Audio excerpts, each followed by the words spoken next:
صباح الخير، صباح السعادة والهنا وكل سنة وانتم طيبين حبايب بتوحشون. اللهم صل على النبي، اللهم صل على النبي. معانا شوية فطير هنعملهم اهم. مطلوب مننا طبعا دول شوية سكر والملح انا حطيتها في المية. اللهم صل على النبي. هو بيتعجن بمية، وطبعا لما بنخبزه السمنة البلد اهي، شوفوا سمنة بلد. طبعا دي المية مدفية المية. دول هيبقوا 4 فطيرات بالهنا والعافية اللي ياكل منهم.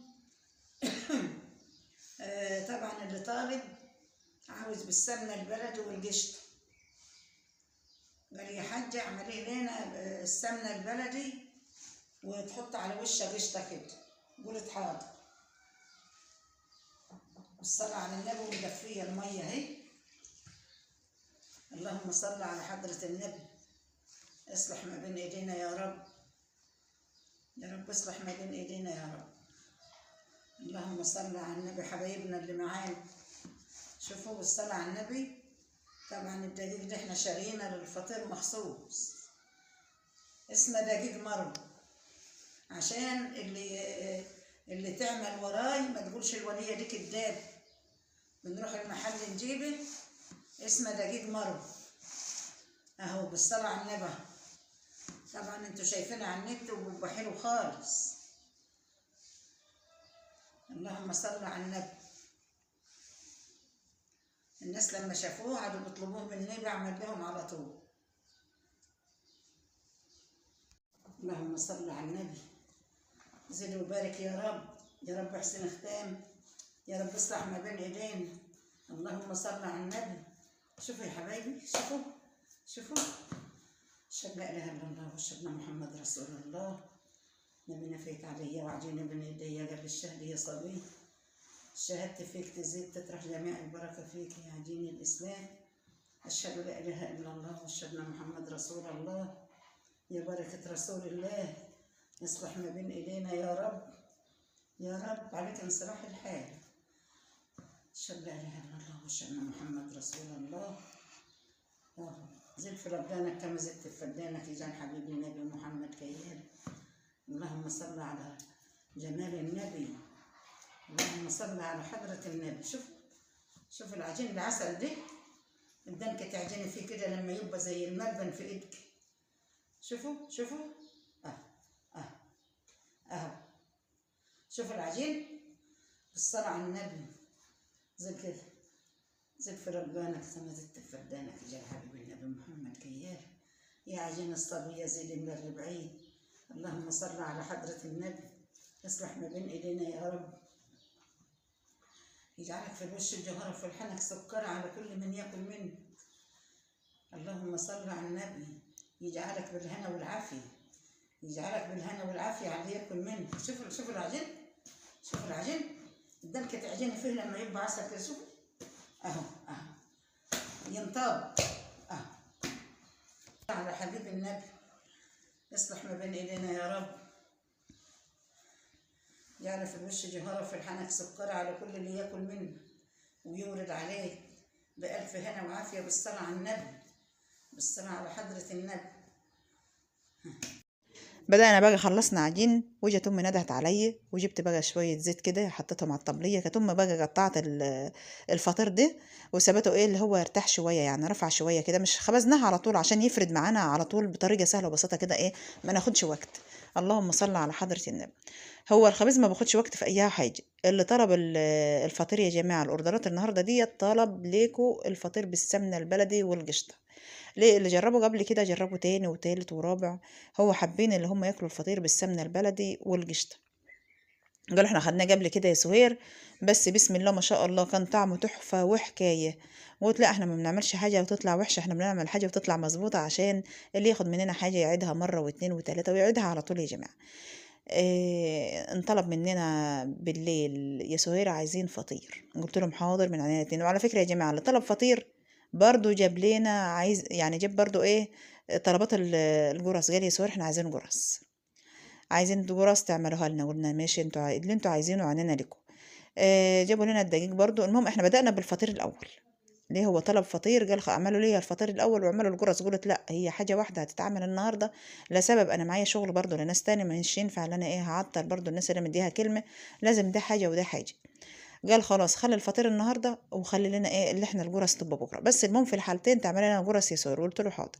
لقيتهم بقى جايبين، هم اجوا يعني قالوا لنا شوف انت هتجيبي ايه، طلبت الطلبات وهم فعلا ادوني راحوا جابوها واجوا. وقلت مش عايزين برضو جرس بالعجوة، هم حابين الجرس برضو بالعجوة، عملناها لهم قبل كده بس الله وكيل يعني كانت حاجات جميلة جدا بسم الله ما شاء الله.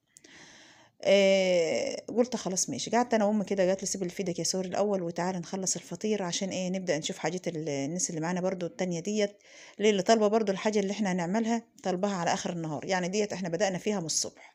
الفطير ده قمنا كده بالسلامه بدانا فيه من صباحيه ربنا، بعد ما صلينا وحمدنا ربنا. ورحت جبت اللبن يا جماعه عشان نروب لبن، برضو ناس طالبه جبنه وقشطه وسمنه بسم الله ما شاء الله، وطالبين زبده. انا متعامله مع ناس لازم اجيب الاول اهم حاجه اللبن الصبح واجيب المغرب، عشان حبايبنا اللي باخدوا مننا اوردرات برضو واخدين منا حاجات مش ايه مش يزعلوا، يعني كل حاجه بسلمها في ميعادها بسم الله ما شاء الله، يجعلها بالهنا والعافيه لكل اللي ياكل منه. جبت اللبن وجيت وخلصنا اللي وراه وقمت قاعده انا وامي بقى كده بسم الله ما شاء الله. لقيتها جبت لها هي عجنت لما كنت رحت جبت اللبن وجيت، وجات يسار تعالي احنا عجلنا وقطعت اهوت الفطير واترفع، تعالي بقى ايه نبدأ اللي احنا نخبز، بس ايه ايدك معايا عشان ننتهي. قلت لها خلاص ماشي. قعدت معاها وما خدش اي وقت، يعني ما خدش حاجه خالص، ايد على ايد رحمه. وبدات اللي انا وامي بقى ايه اشتغلنا شغل جامد النهارده، بس بصراحه بسم الله ما شاء الله خلصنا على طول، ما خدش اي وقت خالص. اه دي السمنه البلدي خدتها سيحتها الاول، وقمت جايه بقى ايه دهنا الفطير الجميل اللي انتوا شايفينه ده بسم الله ما شاء الله. وامي برضو حاطه في السمنه البلدي قشطه عشان يبقى جواها برضو قشطه يا جماعه، في السمنه ذات نفسها حاطه قشطه، جابت قشطه حطتها بعد ما ساحت وحطتها فيها.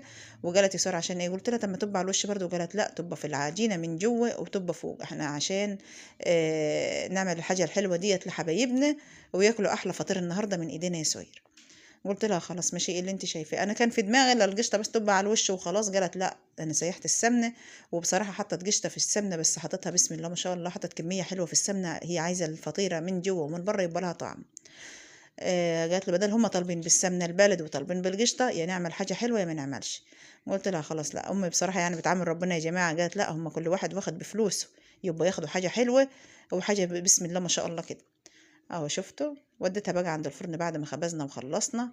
اللهم صل على حضرة النبي. شفتوا الفطير عامل ازاي، الله جميل جدا، كان قبب كده وشكله جميل وشكله تحفة. اللهم صل على حضرة النبي عامل ازاي.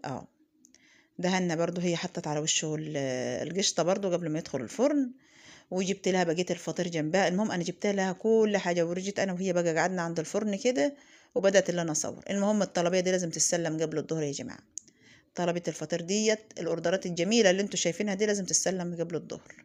اللهم صل على حضره النبي جعلها بالهنا والعافيه لكل اللي ياكل منه بسم الله ما شاء الله.